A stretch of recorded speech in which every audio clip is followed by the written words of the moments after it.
preparing to live stream, setting up your meeting for YouTube.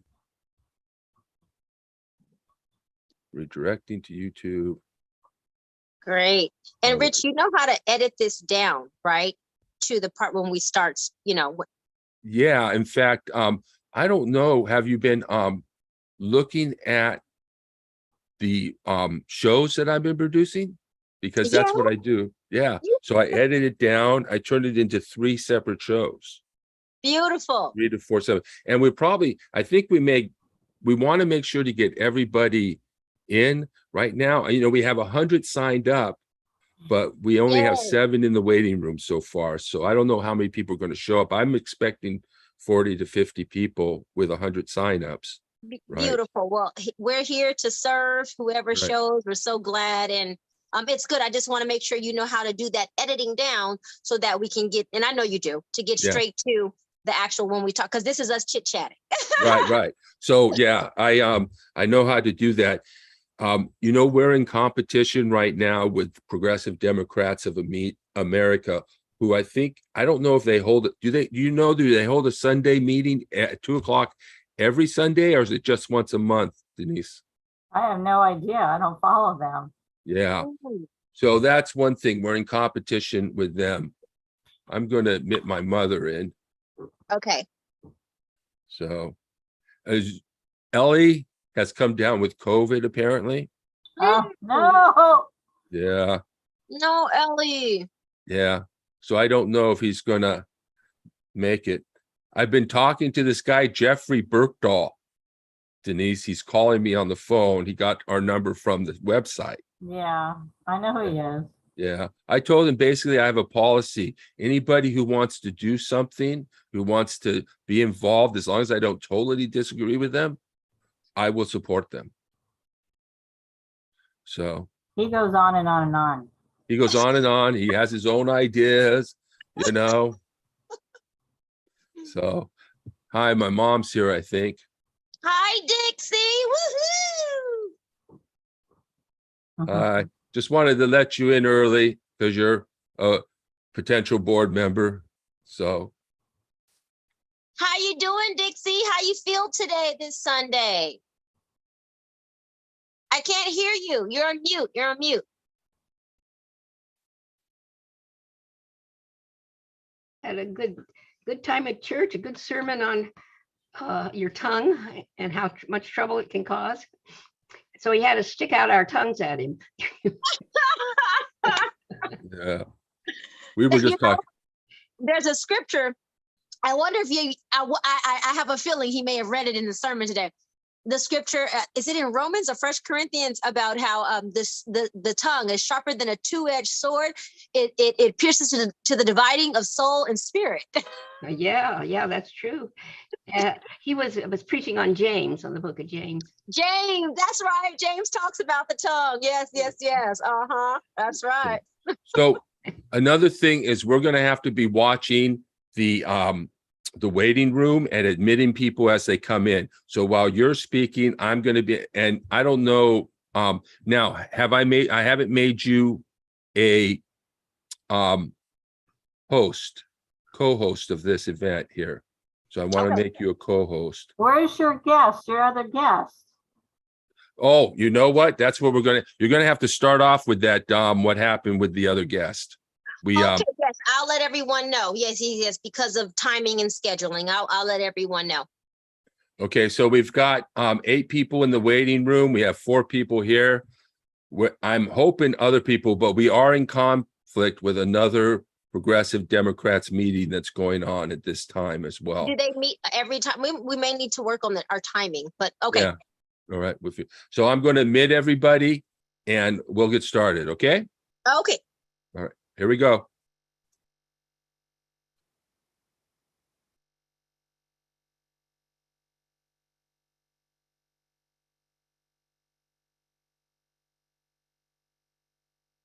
We got one more person here joining. So they're taking a little longer to join, but it looks like everybody came in, Dom. So we're ready. Okay. We can give a minute or two for people to make sure everybody mutes themselves who is not speaking. And Hello, everyone.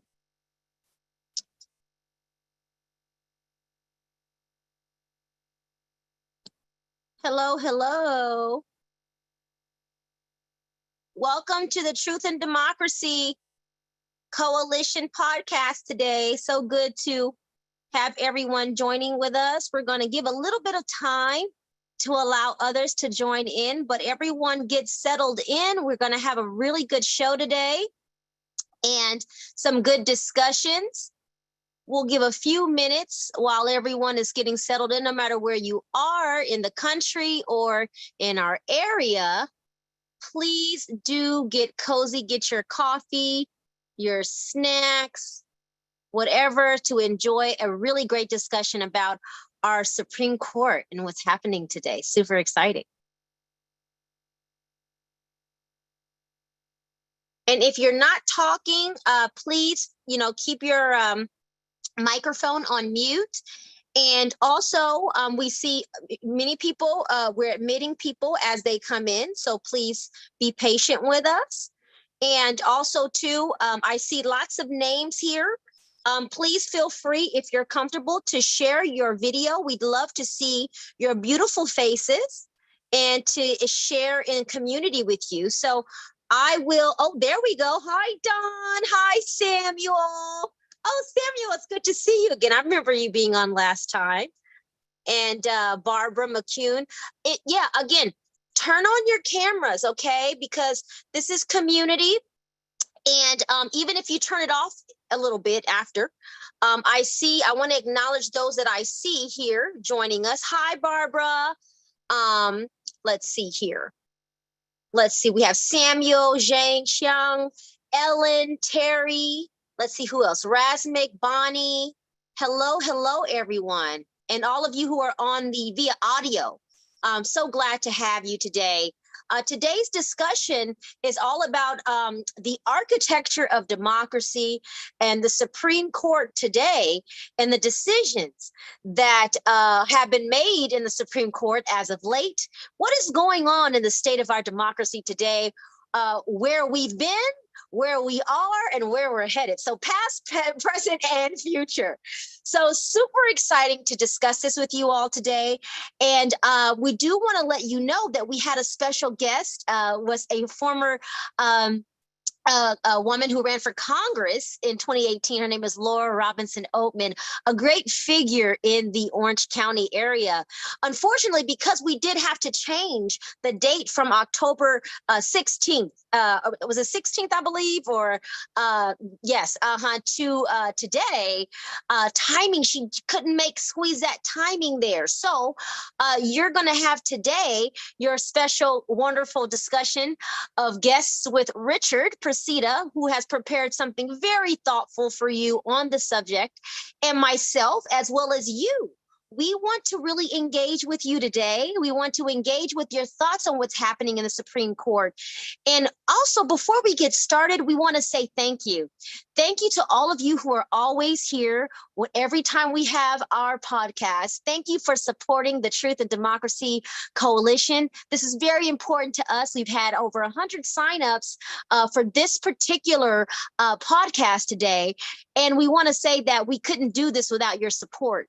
And certainly both myself as well as Richard and everyone involved is so grateful. And as a result, we are definitely moving forward full steam ahead and developing a lot more programming, events, and opportunities for us all to engage in democracy in an actionable way that actually produces good fruitage.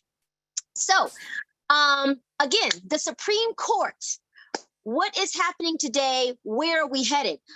So what we're going to do first is we're going to have Richard Presida, your producer, your main guy, your amazing soul here, speak on the separation of powers, our current situation, and what we're going to do. Okay, so tuck in, enjoy the conversation.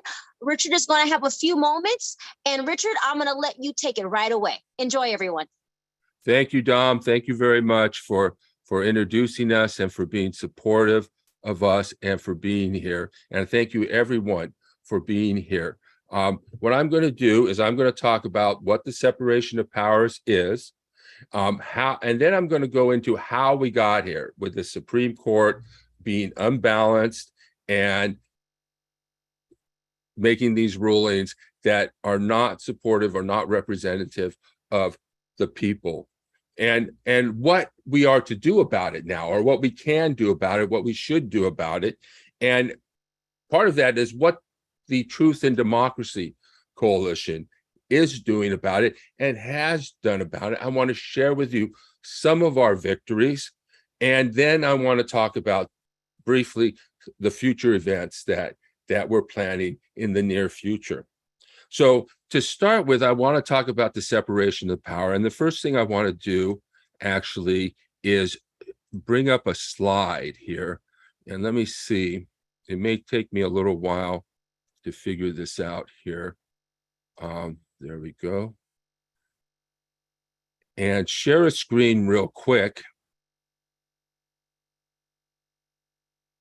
And then just go over what the separation of powers are. Now, everybody can see the screen, I believe.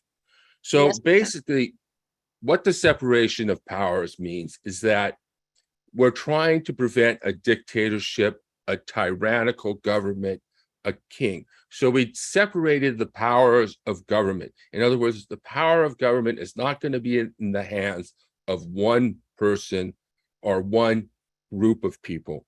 So we're going to set it up so that both the courts, the legislature, and the executive share power and actually do what's called checks and balances. And we'll go over that next, to check the power so that we prevent an authoritarian government from being established in the United States. So if we look at what we're talking here, the judicial interprets the law, resolves legal disputes between private parties, and the government, and between different branches of government.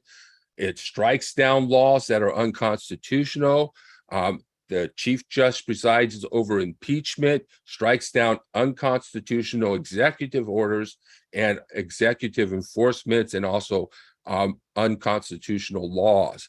Now, the legislative branch creates federal laws, appropriates money, approves treaties, declares war. It impeaches and removes judges. It adds and removes courts or changes their jurisdiction. It passes legislation that overrides courts' decisions and that do not involve constitutional issues. It says here, proposes amendments to the Constitution, and it checks the executive. It impeaches the president. It decides whether to remove the president. It can reject executive and judicial nominees by the president or treaties proposed by the president. It can refuse to appropriate funds for presidential priorities. House and Senate can override a presidential veto. And then the executive executes the law. He can veto bills, calls Congress into special sessions. The vice president breaks ties. They nominate federal and Supreme Court judges. They grant pardons and clemency. And here's sort of a diagram of that in which we can see this played out in a diagram. And there are plenty of diagrams out there for this. So if we look now, let's see. Yeah, this is something that's interesting. We can look at this diagram Wow. of the checks and balances, makes laws. So if the president can do something, but Congress would say, we're not giving you the money, the president, the Congress can make a law, but the president can say, I'm going to veto that. So Right. So the main thing about the checks and balances is to prevent a tyrannical government from taking control, to maintain our democracy. Now, the problem becomes, and I'm going to stop sharing now, is when those three branches of government don't do their job or do their job ineffectively. So we have a system of checks and balances, and it has worked. But if we get the Republican president, a Republican Congress, and now we have this unbalanced right-wing conservative court. We have lost the system of checks and balances. It doesn't actually work as effectively. So, and also this idea that, just to inform you, yes, the Congress makes the laws, or legislatures make the law, the executive implements or enforces the law, and the Supreme Court interprets the law, but each of these bodies actually make law. So the Supreme Court makes law when it issues decisions. We see that in Dobbs, we see that in Citizens United. The executive makes law when it creates regulations. Mhm. And those become, in fact, there need to be regulations in order to implement the laws that Congress passed. So, so it's not completely true that the three branches they all make law in one way or another. So the question now is, how did we get here? And how we got here, it's a long history. I can go over a lot of things, but basically it's people gaming the system. We've had our politicians and Congress game the system so that they don't have to comply, to undermine our system of checks and balances. So it's not just the Republicans. Okay, the first problem was superdelegates. And this is where I'm going to start. I can go back further and may go back further, but let's start with 2016 and the Trump-Clinton election and see how the misuse of superdelegates led to the loss to Donald Trump. In other words, we did not have an election. Superdelegates, in case you don't know, are party leaders whose vote counts for thousands of tens of thousands of people. It's an anti-democratic process in the Democratic Party. It began a long time ago, but it really picked up steam with the McGovern-Nixon election, in which the Democrats felt that the liberals had really undermined their ability to win the White House. So they established all these superdelegates to make sure that the wisdom of the party leaders would have an influence on the decision of who to nominate for president. But Clinton was able to assemble all these superdelegates before the election even started and get them all on her side, thereby eliminating most of the competition. And the only competition came up was one guy. He wasn't a Democrat. He was an independent. He had to change parties to do it. And he represented the progressive side. And the other candidates in that election were conservative and weak. And what that did was allow the Republican propagandists to attack her relentlessly and set the country against her. So that led, and I'm not going to get into Comey because Comey made a huge mistake. But that led to Trump being elected. And then we have Obama's failure to fight for Merrick Garland to be on the Supreme Court. If we had been able to get Merrick Garland on the Supreme Court, we would have a 5-4 Republican majority. But, That's true. Right, but we would have a more balanced court. That's a balanced court. We have 9 people, and there's always going to be one on one side or the other. But now, because McConnell was able to not do his job, and Obama didn't take it to the Supreme Court, and not that the Supreme Court would have done a check on McConnell and the Republicans and tell them they have to at least take a vote. They have to at least take a stand. They can't just not refuse to consider the president's nominees. Even if they didn't do that, it would be on the Supreme Court. It wouldn't be on us. But excellent, Richard. That's really good assessments that you're sharing with us about what happened with Merrick Garland not being appointed to the Supreme Court at the time that he could have by Obama. That really caused a huge landslide in terms of basically rigging the Supreme Court to be so unbalanced as it is today. Okay. Yes. And so, and what I call this is liberal hubris. The idea that somehow Trump was going to lose And we didn't have to worry about this nominee for the Supreme Court because Clinton was going to win. And that brings me to something that I think Dom is going to talk more about. And we don't always, we're all individuals here. We all have our own points of view.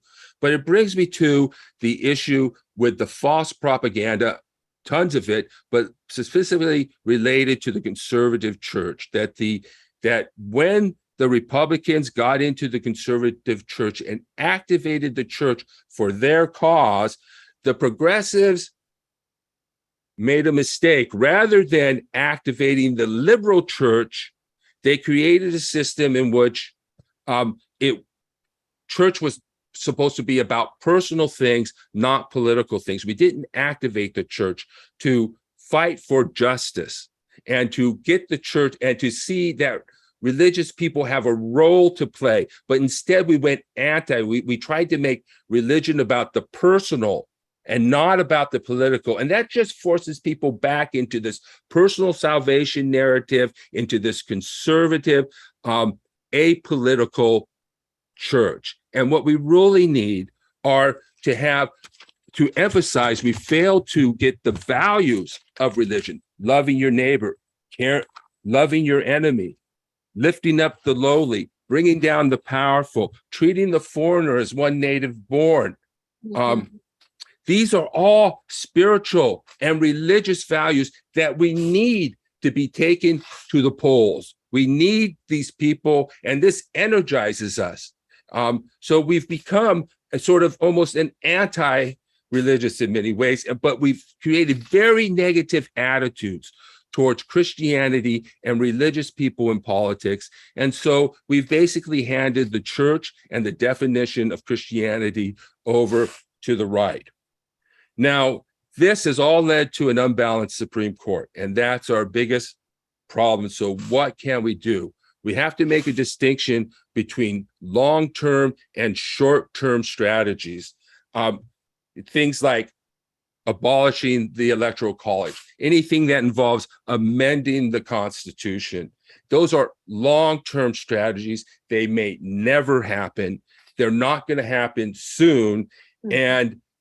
But they may employ people for a long time. And I think these activities, overturning Citizens United, all these things are important activities. But to have a balanced approach, we need more short-term focused activities too. And so that we can get some solutions. The Electoral Count Act goes a long way because we need results, and we need results soon, not years from now, or maybe years from now. But what I want to do now is I want to stop and ask you a question that they asked me in law school. And that question is, what are judges? What are justices? And if anybody has an answer to that, I'd like you to put it in the chat and see, what is a judge? What is a justice? And if nobody has an answer, a response, I'll go ahead. If you want to raise your hand. But please do, yes. Raise your hand. Richard, that's a great question. Anyone wants to answer that, even from your perspective? We'd love to hear you. Yes, Denise, go right on ahead. I would say they're enforcers of the law. okay, very good, very good. Any others want to contribute a point there? What are judges? I think they're looking for you to give us the fill in, Richard. Go for it. Okay, so judges, and Denise is right. Oh, here we go. Wayne, go ahead. Oh, yes. Do your 2 cents, Wayne.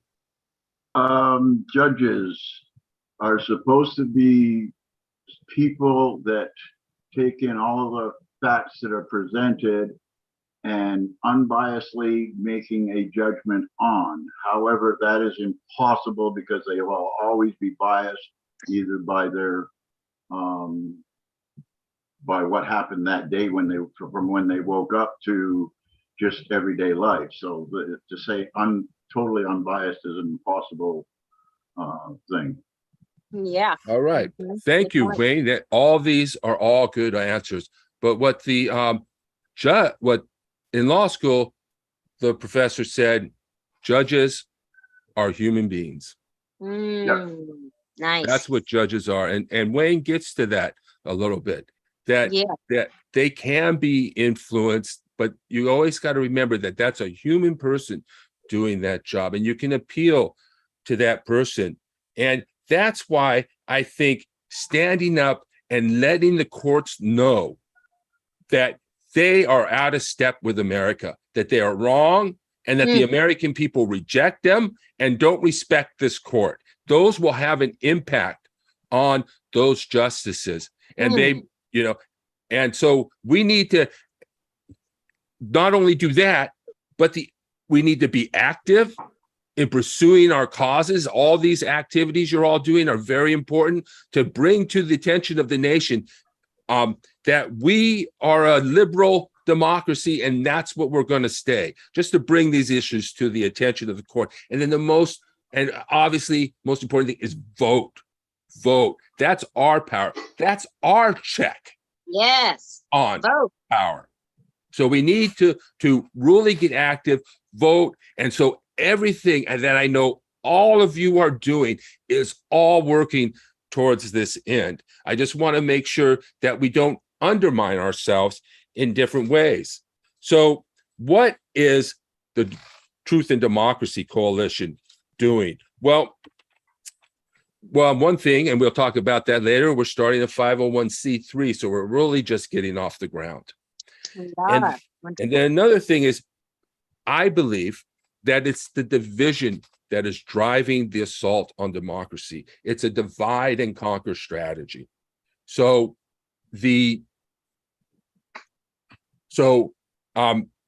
that's what's happening. So there's a saying in poker that goes, if you're at the table and you don't know who the weakest player is, the fish is at the table, if you don't know who everybody is trying to win their money from, you're it, right? If we can identify the foreign propaganda that is being disseminated on the left, because we know it's happening, the government, the law enforcement has told us that Putin and China and other countries are disseminating propaganda to both sides. If we then identify it, we're under its influence. So, and when I say, so there's propaganda on all sides, and I don't know if you've been to my programs before, you understand propaganda is any material disseminated to the public, to the masses, to affect their attitudes and beliefs and behaviors. So we have propaganda, that's not a question, broadly defined, but we also have false propaganda. It's not the same, it's not equal, it's very different. But still, we have what I've identified as pro-Putin, because think about Putin's propaganda. I have a rule, if from Tucker Carlson to Cornel West, if it helps Vladimir Putin, put it to the test.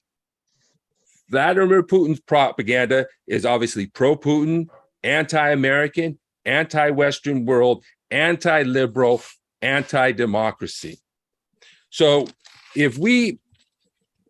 basically we have some problems in that area because, first of all, we have a lot of shenanigans, of course, cult-like activities, hidden agendas, profiteering, and everyone uses hatred. We think, oh, we're not using hatred. Everyone uses hatred. Hatred is the easiest emotion to organize around. Everyone uses it. Mm-hmm. So we at the Truth and Democracy Coalition, are trying to organize around love. Yes. It's the hardest thing to organize around, It's easy to organize around hate. It's difficult to organize around love. So let's see here. So we have been opposing extremism and providing a place for people to have open discussion, to discuss their views without being told they're not a real progressive, or they're racist, or they're not a true Democrat, or they're a Republican in name only, a rhino. We have an have provided an opportunity for people to come together and hash it out, talk about their views in a positive way. So we've been confronting disinformation right now. For example, we have a lot of this propaganda about blaming America for what's happening in Ukraine. And we're really fighting for democracy and freedom and human rights in Ukraine. I want to show you another, let's see here. And while you're pulling that up, Richard, it's really awesome, that we're discussing this, because propaganda is a big problem. It is kind of infecting the minds of so many people into believing things that simply are not true. And it's so important, everyone who is here that is listening right now, everyone on this wonderful podcast together, to understand the effects of propaganda, to notice and know what it is and how to stay away from that. Please, Richard. Okay, so take a look at this map. This is in the green, and it looks like in most of the green are democracies. The darker greens are full democracies. The lighter greens are flawed democracies. We can see the United States is now a flawed democracy. It was a full democracy. We have moved down to 26th in the nation. And then the yellow are hybrid regimes, and the orange are authoritarian regimes. People, this is the conflict. This is it. Right here, this is the conflict. It's not socialism and capitalism. It's authoritarian first democracy. And think about it. If you're a Marxist, if you're a socialist, America has to be the great Satan. It has to be the great evil, because it's the leader of the capitalist world. It's the largest capitalist nation in the world. You cannot have a view, if you're a socialist or Marxist, that sees America as the leader of the free world, but yet here we are. So this is blaming the United States for Russia's attack on Ukraine. This is current propaganda that's being spread on the left. So we as a nation are not indelibly stained. When we say that our Constitution was created by slavers for slavers, we are outside of the liberal middle America. We are not in line with liberal America. And what we need to do, what has happened, is that we've lost the liberal middle.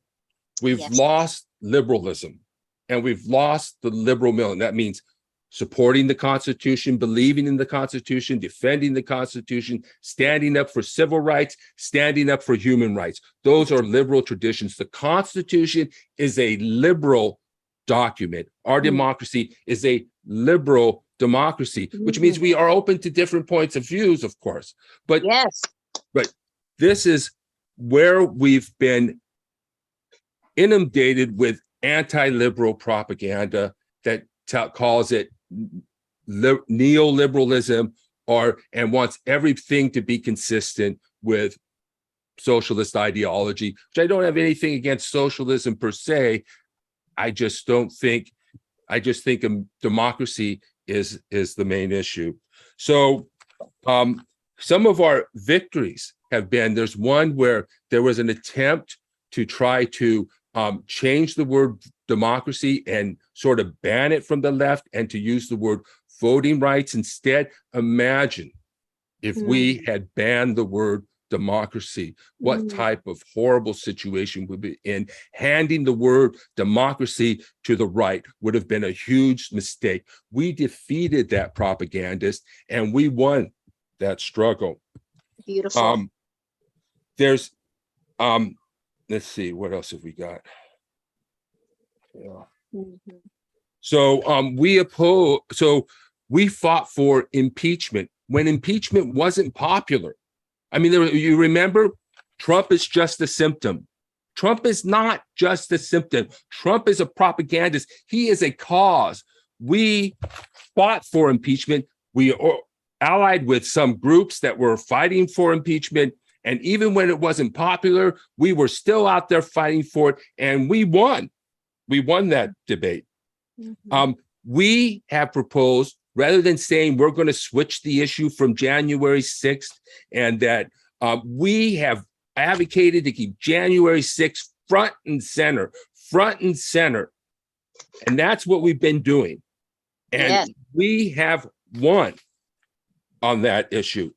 So what we're trying to do here is rebuild the middle, because it's, like I said, we are losing that middle. And that's what's driving the assault on democracy. Once they divide us, they can conquer us.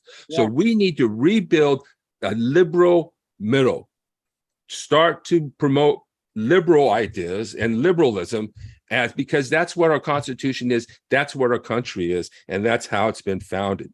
Excellent. So what we're doing on next Friday, we're having a Jan 6th Justice, Our Freedoms, Our Vote rally at Whittier City Hall at around 6 o'clock. It's going to be kind of a social atmosphere of rally and speak out, and where we're going to be organizing together and speaking about the importance of remembering what happened on January 6th and the attempt to overthrow our democracy. And I'm also doing that the next Sunday. I think it's something like the 23rd, I think it is. It's the 22nd, Saturday in West Los Angeles. I'm co-hosting another Jan 6 Justice, Our Freedoms, Our Vote event at the Federal Building on Wilshire near the 405 freeway. And then on the 16th, Dom is doing a jam session in Fountain Valley at Miles Square Park, and I'm going to let her talk about that. And our next program next month, we will be meeting earlier on, I believe that would be what, the 4th, the 3rd, it's the first Sunday of the month before we vote. She's going to talk about the importance of voting. So thank you very much. I'm going to hand it over to Dom right now. Thank you, Dom. Thank you, Richard. And thank you so much, everyone, for listening. Richard, we even have some great questions. We're going to include those right about in a few minutes around to you. So take a look at those so that you can prepare some really succinct answers for everyone on those. Okay. And we do have some amazing events happening, as you heard Richard talk about, for the January 6th events that we're having. I am putting on my business. You guys know I'm in the health and wellness space. Denise, before I continue, she's right. Everyone list where you're from, your city, your state, the area, so we can all know who's in the coalition family here. So go ahead and do that in the chat while we continue our discussion. So yes, I really care a lot about our communities here. And so it's a Miles Square Jam Sesh where we are including health and wellness vendors. We're going to have actual musical performers here in our, from Orange County, from LA County coming down. We're all going to come together. We're going to have candidates who are up and down the ballot there, also being there with the community, speaking to us and harmonizing with us. And we're even going to have outdoor yoga if that's your thing. So it's going to be a wonderful event, and we are inviting all of you all to come down and enjoy, no matter where you are. I'm seeing Montebello, Pasadena. Come down for the day. Come spend time with the community that you spend time with on Sunday. Now, listen, we don't have too much, we've moved along here. We have a little bit more time left. I want to talk a little bit more about, to continue Richard's thought about the Supreme Court. Now, what we have seen the Supreme Court do, my friends, and please do listen carefully, is that there have been fewer rights for disfavored groups. And what does that mean? So the court, as Richard has mentioned, has become a very supermajority in favor of the conservative element of our society. And while the court has been highly solicitous toward conservative Christian groups, it's been a little bit less sympathetic to religious liberty claims brought by groups that are not necessarily a part of the Republican Party's core supporters. And I'm going to give you an example. A glaring example of this is the double standard in the Trump versus Hawaii, which was in 2018, which the court's Republican appointees upheld the then President Trump's policy banning most people from several Muslim majority nations from entering the United States. And they did this despite the fact that Trump repeatedly bragged about his plans to implement a total and complete shutdown of Muslims entering the United States. And, the to continue it, and similarly in the there was a Dunn versus Ray, which was in 2019, again continuing the point of the conservative leaning of the court today. The court's Republican appointees ruled against a Muslim death row inmate who sought to have a spiritual advisor, his personal imam, there upon his death. And so, you know, this triggered a backlash, and the court appeared to back away for a while. But nevertheless, during November's oral arguments in another prison religion case, this one brought by a Christian inmate who wishes to have a pastor lay hands on him, several justices appeared less concerned with whether ruling against this inmate would violate the Constitution. So while the court typically sides with conservative Christians in religious liberty cases, people of different faiths or even Christians pursuing causes that aren't aligned with political conservatism, they may be less likely to earn the court's favor. It's important to understand that while we see that, yes, religion is a part of our country, we know that. We understand that when you go to court, you put your hand on the Bible and you promise to tell truth, nothing but the truth, so help you God. We understand that in God we trust is on the dollar bill. We understand when we say the Pledge of Allegiance, we talk about God. We understand that these are elements that have been integrated into the fabric of our country. However, when our Constitution was first created, years back in the 1700s, there were very few religions, just a handful. And now you and I both know we have dozens, hundreds of different ways of believing. And it's important to Richard's point that we do not segregate and isolate religion from at all being something that we discuss as a part of the political mainframe. But unlike what the Supreme Court is now leaning into, we do not want to make the law for all citizens of the United States of America something that aligns with only one belief system. Our country needs to be reasonable. Our systems, our governments, our governors, our legislators, executive, judicial, legislative, as Richard talked about, must operate in a place of balance so that everyone feels seen, everyone feels heard, and everyone feels understood. We are, after all, the United States of America. Does that unity mean that it's going to be easy? I don't think so, Richard. I don't think that unity, saying that we're united, means, okay, we're united, it's easy as cake. Actually, it's hard to achieve because just like this coalition on this podcast today, we're from different parts of the world.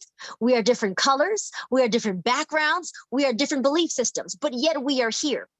And Richard, you said something that touched one of our listeners today, that we are not operating out of hatred, but love. And that's what we are trying to pull together, love and unity. We need more unity and harmony. And our young children coming up today, the Supreme Court is supposed to be an arbiter of balance, what we look to as an apolitical system, but it has become completely compromised.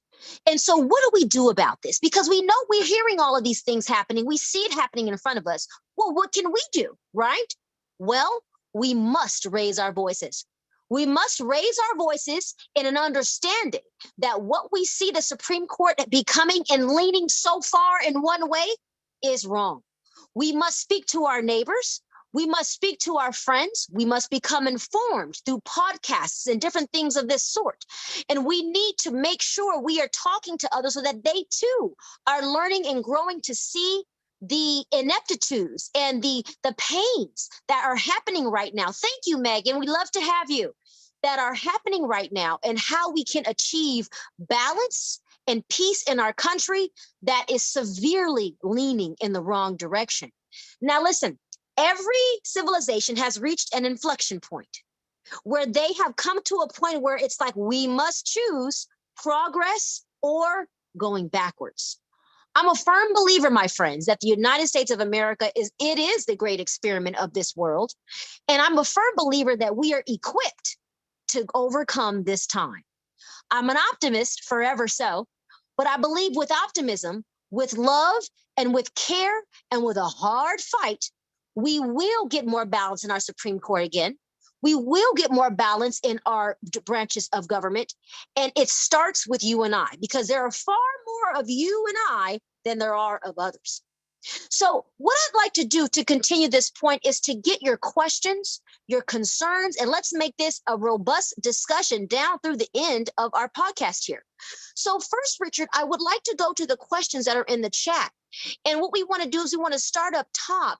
And I want to speak on the question of what Don said. So Richard, if you can answer this, how do you define neoliberalism versus liberalism? Okay, that's a very good question, actually, because that's the confusion. That's why the use of the word neoliberal is being used, because of that confusion. So the word neoliberal, it really describes conservatism.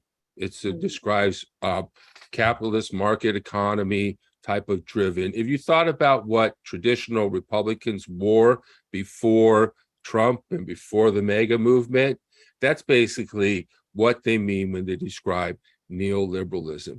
The problem with the word is that you're putting a neo in front of liberalism, and there's a lot of criticism on the left towards liberalism as somehow not revolutionary, or there's that liberalism and even the individualism of liberalism, that the individual is the center rather than groups of people being organizing around. It's the basis of human and civil rights. That's liberalism. Liberalism is the basis that grew out of the Enlightenment and it actually came out of Paul's. And sometimes when we talk about the Bible, we tend to think that, oh, that's just for religious people. But no, the Bible is a book of literature. It's a book of philosophy. It's a book of insight and wisdom. It's a spiritual book. It's a book that should teach us what it means to be spiritual and what it means to do justice. That Bible is mostly about governance and pursuing a just world. So Paul said, but now I lost where I was, what I was talking about, because I changed subjects really quick. But sometimes we don't see that's another thing. Sometimes we don't see the propaganda that's fed to us. But basically, that's the difference. Traditional liberalism, defend the Constitution, support civil and human rights, support democracy, and being open to different points of views. Whereas neoliberalism is simply conservative, but we decided to put the word liberal in there because both sides are attacking liberalism. Because because Marxist, it's not the individual rights that are important. It's the economy. It's not democracy. It's capitalism. There's a whole different analysis with socialism than with liberalism. And so I think, we need to build that up. Thank you, Dom. Yeah, no, thank you for that. That was a really well stated answer. And I appreciate that personally. Right. And if people want to unmute themselves and put themselves on camera and ask them questions themselves, that would be great to see your face and have you answer the questions if possible. Absolutely. In fact, I was going to say, I would like to put a question to the group and everyone come on and talk. I see someone have turned on their cameras. Hello, Carol. Good to see you as well. So I want to ask everyone oh, there's that smile. There she is. I want to ask everyone a question. The courts basically hearing more and more religious hearings and being interested in this fight over religious kind of debates and things of that sort. What are your thoughts about that? How do you guys feel about the Supreme Court being a supermajority in favor of conservatism? Please speak on camera. Say your thoughts. This is a safe space. We're not here to judge. We're here to open up discussion for thought. Any feelings about what's happening today? Just go right on and unmute and you can go ahead and speak, or you can raise your hand if you'd like and we can make sure we call on you. And I also see that Don Mason had a question here, and I don't know if he wants to unmute and ask his question. And that would be great. I was saying it's dangerous. Tell us why you feel it's dangerous, Iris. Oh gosh, because they're making so many slanted decisions, that are very obviously political in nature. It's not representative of what the majority of American people tend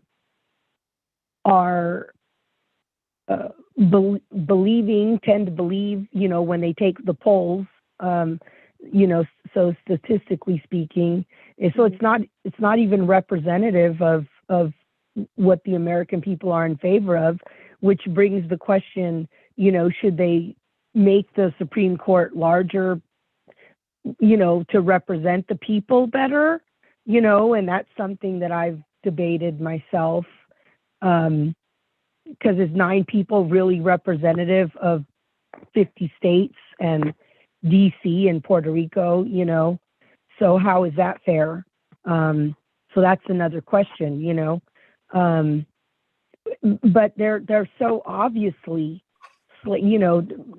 justices are supposed to be impartial, and I think it's very obvious that they're not being impartial. I mean, I think it's desperately obvious that they're not being impartial. Yeah, absolutely. I think it's undeniably obvious. And especially everything going into it with what was said before they were nominated, and then the president, Donald Trump at the time, what he was saying, and all the Republicans in the Senate and the Congress, what they were saying when they were talking about nominating these people. And they nominated the kind of people that they said they were going to nominate.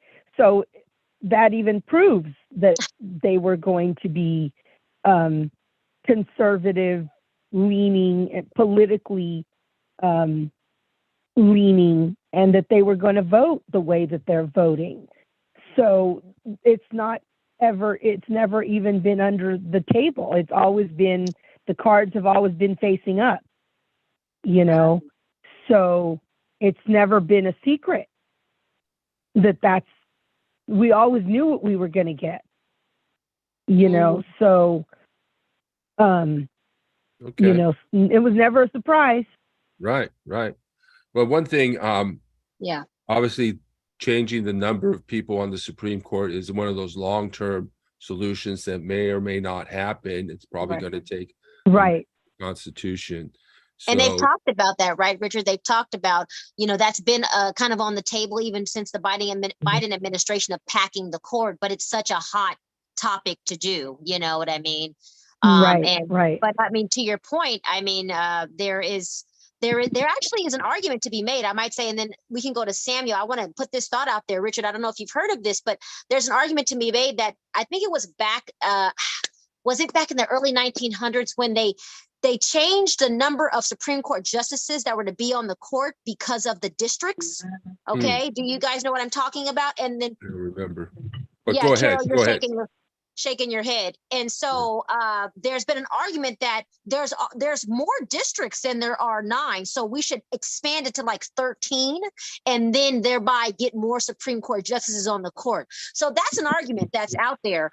I'll leave that there. Samuel, your hand is up. Please unmute and speak. And I want to make sure to get to Don's question eventually. Yes. So let him know that. I'm unmuted, but I'm not clear. Now I'm clearer because I have hotspot. I have a slow connection. You cannot see me when I talk. Here's the situation. I think we should pack the court, but I think we should limit it. I have to study. I know California has 12 years for their Supreme Court justices. We have to see what other states have that, but that's the idea of 12, 16 years. You can't have it for life. Like you can get Alzheimer's. By the way, Bob Avakian's government proposal of the Democratic Communists, even he wanted a full life term of Congress. No, that's no good. So I think there should be also a code of ethics that is lacking.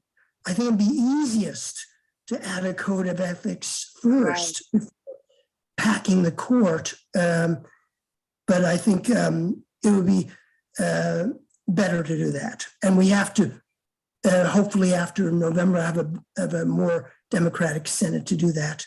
Thank you. I'll have to leave at 3 because I have another phone bank to do. Thank you. Thank you, Samuel. Richard, go ahead and answer Don's question, please.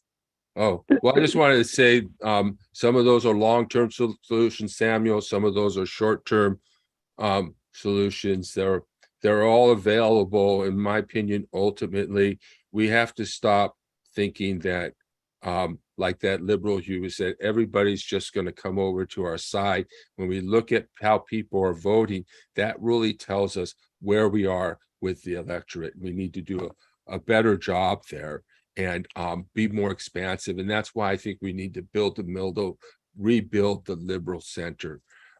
Now, let me go to Don's question here, and let me go back up to it here. Don asked, how do we do, okay, so I'm not sure I'm following Richard's points about using it. How do we do that while maintaining our insistence on separation of church and state? I've seen many religious folks illustrating and emphasizing how badly the right wing is out of step with the principles that Jesus taught. And that's absolutely correct. They're completely out of step with what Scripture teaches. Scripture is about loving your neighbor, loving your enemies, welcoming the stranger, treating the foreigner as one native born, lifting up the lowly, bringing down the powerful, just living justly. That's what it's about, and it's been distorted. Now, on the question of the separation of church and state, some of you may have heard this before, but essentially the church is not prohibited from doing anything. In fact, the church is protected under the Constitution. And obviously the state cannot establish its own religion or favor one religion over another, but there's nothing that prevents it from supporting religion or treating religion as just another corporate entity, another person or citizen or group or organization within its borders. There's no actual limitation imposed on the church. In fact, it's only the state that is limited by the Constitution. So the church and church members are free to do, say, believe, whatever they want, and that's our Constitution. So when you have these personal beliefs, okay, and these personal values, these spiritual Christian values, whatever they are, right wing or left wing, you cannot prevent that from going into the polls. That's going to go into the polls. That's what people think. That's what people believe. That's their personal views.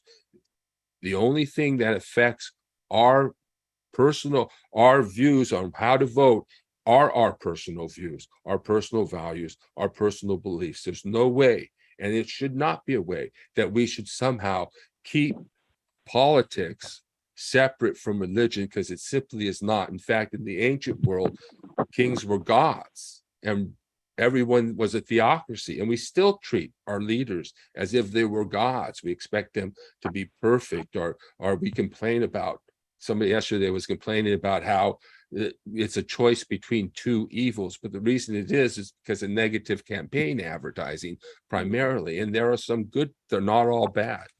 So yeah, so basically only the state is prohibited.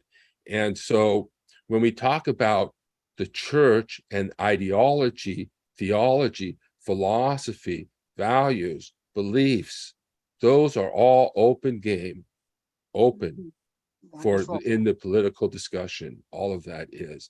So there is no separation of church issue when we're getting people in the church to vote and act in accordance with the values and beliefs as presented in Scripture. And that's what we should do. And we should welcome Christians into the movement, not tell them to keep their religion elsewhere, but to tell them what true religion is about, and not what this phony religion is about.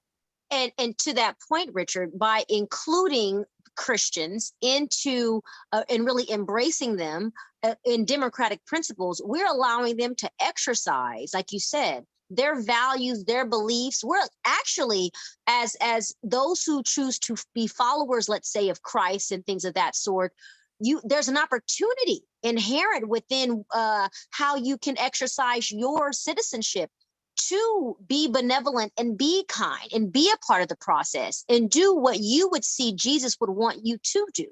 So it's so important for us to include everyone in the process, because when people start to feel left out, to your point, Richard, which I think is perfect, there is division. And a divide and conquer. It is so true. It's a part of the game. So everyone, it's so important, and we're going to get ready to close out here, that we remember that unity, it is the antidote to division, and that love is the only thing that can squash out fear. And we do not want to walk around in fear of our neighbors because they believe differently than we do, in fear of one another because we are of different religious beliefs.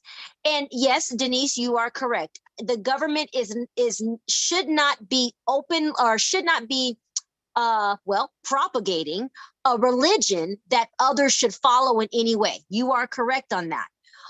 But to Richard's point, it's almost impossible to rip apart religious people and their religious beliefs from how they're going to interact with politics, because it's going to affect how they interact. Now, our legislators and our governors, who are they? They are people who were born, who are raised with religious beliefs and things of that sort too. And I believe, like Wayne said, it's impossible for them not to be biased. So we are doing our best as a society, I think, to work in a way that is effective and reasonable for all, although we are imperfect and we are naturally biased just inherently. So it's this juggle. And we need to operate with one another I feel, with grace, so that we can get through it. Something that I want to bring up to you all is perhaps us as a coalition, as the Truth and Democracy Coalition. Richard, what do you think? All of us writing a letter together to our judiciary, and sending it to our judiciary and letting them know our thoughts, our feelings on the subject, how we see that what they're doing, and the effects of the decisions that they're making. And we can all kind of sign it and stand together as a coalition. Would everyone be on board to do something like that if we got that together and Richard and I sent that forward? Can I get some hands? Yes, Carol? Yes, Dixie? Oh, wonderful. Can I get any hands? Go ahead. What'd you say? Iris? I said sure, but here, I'll put my hand up. But hey, my other thought, I just wanted to say maybe like a thought was maybe have another session on perhaps discussing how to approach going about including people with a Christian background with love, because in including them and with unity, because with my experience, which is quite extensive, and this is unfortunate to have to say this, but it for me, Christian people tend to be the most difficult people to bring into the picture as compared to people of other religions. They tend to be the most rigid, in my experience, when it comes to bringing in the picture as compared to other religions. They tend to be just the most rigid and structured and least flexible, in my experience, when it comes to saying, hey, let's let everybody, I was just watching this TikTok, and this guy has this TikTok, and he says, like, freedom of religion this is one of the things he says, is saying, I have the freedom to, means I am free to make the choices with my religion, to decide to do or not do something because of my religion. It does not mean that I can tell you what not to do because of my religion. Correct. And many other people of other religions tend to understand that, but Christian people tend to be the ones who, in my experience, don't understand that, want to tell other people what to do. Okay. Mm-hmm. Yeah, I think You it's, know, yeah, I think it's important to recognize more than any other, right. I is think what it's I'm trying to say. Yeah, I think it's important to recognize that there's much wider diversity in Mhm. Christianity than we tend to recognize. And that's partly because we've silenced the liberal church and told them that they shouldn't be involved in politics from a religious, with their religious views. Right. And that has silenced the liberal church. So we've silenced the liberal church, but there's a huge, we talk about William Barber, we're going to talk about the Episcopal Church and its leadership, Methodist, talk about liberation theologians. I'm involved in academia and religious pursuit, the religious study, the study of religions. So that's a whole nother area of the study of religion, and whole groups of intellectual Christians and leftist Christians. So there's a much more diverse range of Christians, and some are very stubborn, but I don't think that characterizes the full church here in America.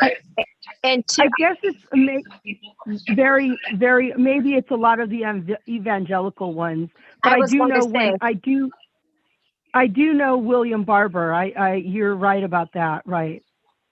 And Iris, you make a very good point, and I appreciate, what you're saying, that about Christians, what you're saying, and sometimes it can seem very difficult, but like Richard's saying, there are different denominations, different beliefs of Christianity, different people with different thoughts. And I actually really do believe that when we sit down and we talk to one another, most people who identify as Christian, like Richard said, they just want to do the right thing.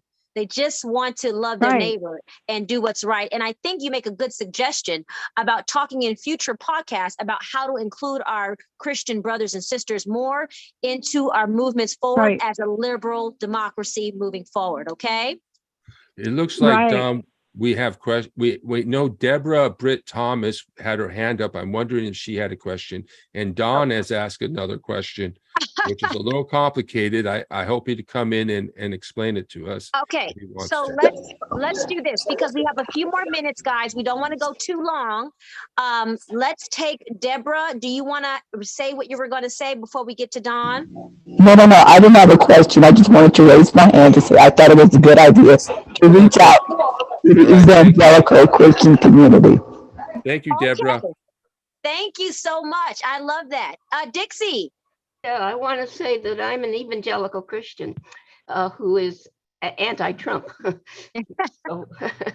so I'm a very strong evangelical Christian, in fact. But Yeah, there it is. See, Iris, there you go right there. Dixie, she's saying, hey, I'm evangelical, but I believe in important good principles of morality and ethics and what's right and wrong.